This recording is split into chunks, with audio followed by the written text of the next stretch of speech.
जय श्री कृष्णा भक्तों। क्या आप जानते हैं भक्तों कि साल की सबसे पवित्र रात शरद पूर्णिमा होती है भक्तों। लेकिन क्या आप जानते हैं इस दिन माँ लक्ष्मी का जन्म भी हुआ था इसी दिन पूर्णिमा के दिन। और यही वो रात है जो चंद्रमा अपनी 16 कलाओं के साथ चंद्रमा अमृत की वर्षा करते हैं। आज हम बात करेंगे अश्विन मास की पूर्णिमा का व्रत कब और कैसे करना है, सत्यनारायण की पूजा और खीर का महत्व क्या है, और कौन कौन से शुभ योग बन रहे हैं, और कार्तिक मास के नियम कब से लेने हैं और कार्तिक मास कब से शुरू हो रहा है। इतनी सारी बातें आपको इसी वीडियो में मिलेगी, इसलिए प्लीज़ वीडियो को स्किप मत करिएगा और वीडियो को पूरा अंत तक देखिएगा। अगर आपको वीडियो अच्छी लगे तो प्लीज़ चैनल को लाइक कर देना, और अगर आप चैनल पे नए हैं तो प्लीज़ आप चैनल को सब्सक्राइब कर देना। चलो एक जयकारे के साथ अपनी वीडियो शुरू करते हैं। बोलो लक्ष्मी नारायण की जय। तो अश्विनी मास के शुक्ल पक्ष की पूर्णिमा को ही शरद पूर्णिमा कहते हैं। इस दिन व्रत रखकर सत्यनारायण की पूजा की जाती है। संध्या के समय माँ लक्ष्मी और चंद्रमा की आराधना होती है। इस दिन इस बार अश्विनी मास की पूर्णिमा का व्रत अलग दिन और अश्विनी मास की पूर्णिमा का स्नान दान अलग अलग दिन पर है। अश्विनी मास की पूर्णिमा के दिन स्नान और दान करने से सभी पाप नष्ट होते हैं, सभी पुण्य की प्राप्ति होती है सभी को, और महापुण्य फल की प्राप्ति होती है भक्तों। व्रत आप सभी को 6 अक्टूबर को करना है और स्नान और दान आपको 7 अक्टूबर को करना है भक्तों। मान्यता है कि इस दिन दान और स्नान करने से जीवन में सुख और समृद्धि आती है। तो भक्तों, आप व्रत करते हैं या फिर सिर्फ दान करते हैं, स्नान करते हैं, तो प्लीज़ आप सभी हमें कमेंट में अवश्य बताइएगा। हमें आपके कमेंट का इंतज़ार रहेगा। अब थोड़ा सा हम शरद पूर्णिमा के बारे में भक्तों आपको डिटेल में बताते हैं।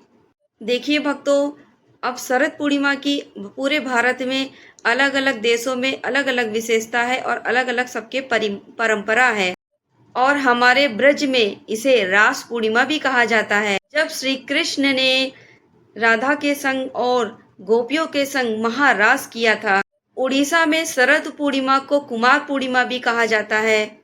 इस दिन लड़कियां उपवास रखती हैं और अपना एक सुयोग्य वर प्राप्ति की मनोकामना करती हैं, और सभी कन्याएं भगवान कार्तिक की पूजा करती हैं, और सभी कन्याएं चंद्रमा की पूजा करने के बाद ही अपना उपवास खोलती हैं और अपना व्रत संपूर्ण करती हैं सभी कन्याएं।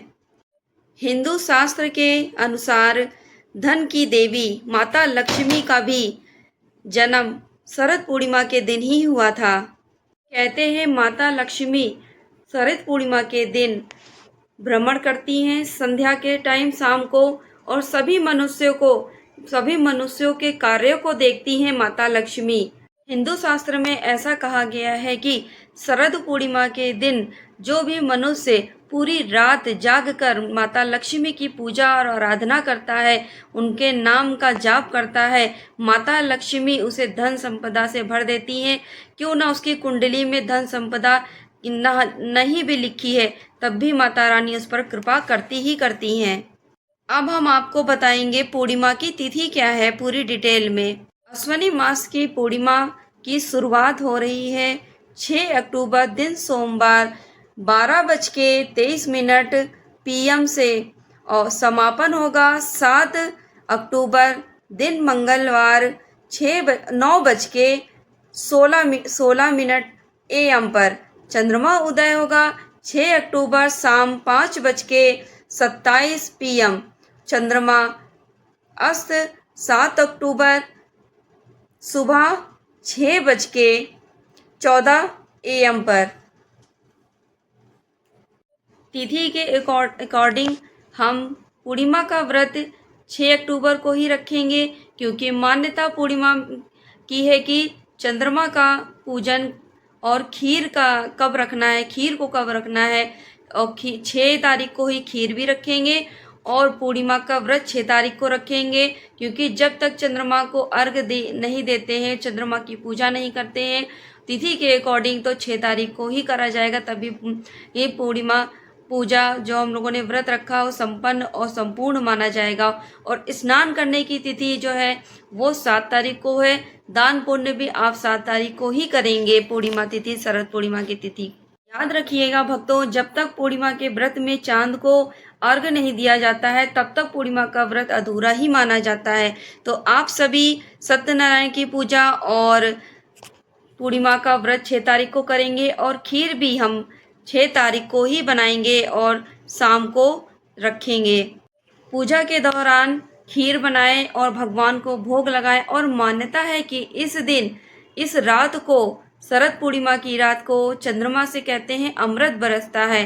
तो सभी लोग खीर बनाएं और खुले आसमान में खीर को रखें और सभी लोग अपने कहते हैं उस खीर में बहुत ही ऐसे गुण, ऐसे तत्व आते हैं जिससे कि मनुष्य खाता है, ग्रहण करता है, उससे सारे शरीर के रोग कष्ट नष्ट हो जाते हैं भक्तों। और वो खीर जो है औषधि से भरपूर हो जाती है। दूसरे दिन आप यह खीर खाते हैं तो आप सभी दीर्घ आयु को भी प्राप्त होते हैं। आइए जानते हैं आप सभी को उस दिन दान क्या क्या करना है। आप सभी को उस दिन सफ़ेद चीज़ भी दान करनी है, जैसे कि दूध, चावल, चांदी, सफ़ेद वस्त्र का ही दान करें। सफ़ेद चीज़ों का ही दान करना चाहिए। उसमें सफ़ेद वस्त्र आप खुद भी धारण करें और सफ़ेद वस्त्र आप भगवान को भी धारण कराएं। और आप सभी सफ़ेद चंदन भी दान कर सकते हैं उस दिन। किसी भी मंदिर में जाके आप सफ़ेद चंदन का दान करें, बहुत ही ज़्यादा उत्तम होता है। अगर आप हर साल खीर बनाकर रखते हैं चांदी में या चांद के नीचे, तो आप ज़रूर हमें कमेंट में बताइएगा कि आपको क्या अनुभव हुआ, आपके जीवन में क्या बदलाव आया। तो आप हमें कमेंट में ज़रूर बताइएगा। और कहते हैं कि उस दिन मान्यता यह भी है भक्तों, जैसे कि पुराने लोग कहते थे कि उस चांद के नीचे, कहते हैं उस चांद की रोशनी इतनी तेज होती है, इतना तीव्र होता है, इतना सुंदर लगता है, पूरा लगता ही नहीं है कि इतनी, मतलब कि बहुत ही ज़्यादा चमक होती है उस चांद में। कहते हैं उस चांद के नीचे आप सुई में धागा डालते हैं तो उससे आपकी आँखों की तीव्र बढ़ती है, आपकी रोशनी बढ़ती है। तो आप सभी ये सब ज़रूर ट्राई करिएगा और कमेंट में ज़रूर बताइएगा कि आप लोगों ने यह चीज़ किया या नहीं किया। हम आप के कमेंट का इंतज़ार ज़रूर करेंगे। ऐसी मान्यता है भक्तों, ऐसा हम भी कर चुके हैं और आप भी एक बार ट्राई करिएगा। कहते बहुत ही सुंदर शरद पूर्णिमा का चांद होता है। उस दिन रास किया था मेरे कान्हा जी ने, उस दिन रास लीला करी थी। महादेव भी गोपी बन के, गोपेश्वर बनकर आए थे और उन्होंने राधा कृष्ण जी के साथ रास लीला करी थी। इस दिन गंगा में भक्तों अमृत तुल्य होता है, जिसमें शरद पूर्णिमा के दिन सुबह स्नान करने से आप सभी पर कृपा बनती है भक्तों। ऐसे में स्नान करने से ताप मुक्ति और मोक्ष की प्राप्ति होती है और सुख समृद्धि मिलती है। माँ लक्ष्मी की कृपा तुरंत ही मिल जाती है। अश्विनी मास की पूर्णिमा के दिन माँ लक्ष्मी को प्रसन्न करने के लिए आप एक उपाय कर सकते हैं। वो है पान के पत्ते पर 2 लौंग और 1 सुपारी रखकर उन्हें चढ़ाएं और इससे धन की प्राप्ति होती है और माता रानी प्रसन्न हो जाती हैं। अश्विनी मास की पूर्णिमा के दिन आप दूध का दान करने से चंद्रमा मजबूत होता है। अब हम बात करेंगे कार्तिक के महीने की। कार्तिक मास शुरू हो रहा है 7 अक्टूबर को, हम सबका प्रिय महीना, जिसमें कि हम सभी लोग इस कार्तिक मास के स्नान की, दीपदान की और तुलसी पूजन की, तुलसी पे दीपदान के कुछ न कुछ आपको नियम अवश्य लेने हैं। जिससे कि कार्तिक मास में कहते हैं कोई ना कोई नियम अवश्य लेना चाहिए। पूरे महीने में आप व्रत का नियम ले सकते हैं। एक टाइम आप अन्न खाइए और पूरा टाइम व्रत रहिए। एक टाइम शाम को खाना खाते हैं और दिन भर व्रत रहते हैं। इस चीज़ का भी आप नियम ले सकते हैं 7 तारीख को। आइए हम बताते हैं पूर्णिमा के दिन बहुत ही ज़रूरी और कुछ काम ऐसे हैं जो ज़रूर ही कर लेना। पूर्णिमा के दिन आप गंगा स्नान ज़रूर करिएगा। और आप किसी तीर्थ पे नहीं जा सकते हैं तो सब सुबह ब्रह्म मुहूर्त में उठ के आप अपनी बाल्टी में गंगा जल डाल के स्नान करें और उसको स्नान करने से आपके सभी पाप नष्ट हो जाते हैं। और आपको एक काम और करना है, माता लक्ष्मी को पान के पत्ते पर 2 लौंग और सुपारी का भोग लगाएं, प्रसाद लगाएं इस चीज़ का। और ओम सोम सोमाय नमः इस मंत्र का आपको 108 बार जाप करना है, जिससे कि माता लक्ष्मी कृपा करेंगी और धन संपदा से भर देंगी। अब मैं कार्तिक की बात करूं तो कार्तिक के महीने में आप जरूर से जरूर कोई ना कोई एक नियम तो अवश्य ही लेना आप सभी। इसलिए भक्तों, इस महीने को बिल्कुल भी ऐसे ही मत जाने दीजिएगा, छोड़ना बिल्कुल भी नहीं। कहते हैं जो भी मनुष्य स्नान कार्तिक के महीने में स्नान और दान करता है उसे जीवन में सुख समृद्धि और मोक्ष की प्राप्ति होती है। आप सभी याद रखिएगा भक्तों, जैसे कि मैंने बताया 6 तारीख को आपको व्रत करना है पूर्णिमा का और 7 तारीख को स्नान दान करना है। आपको यह वीडियो कैसी लगी कमेंट में अवश्य बताइएगा।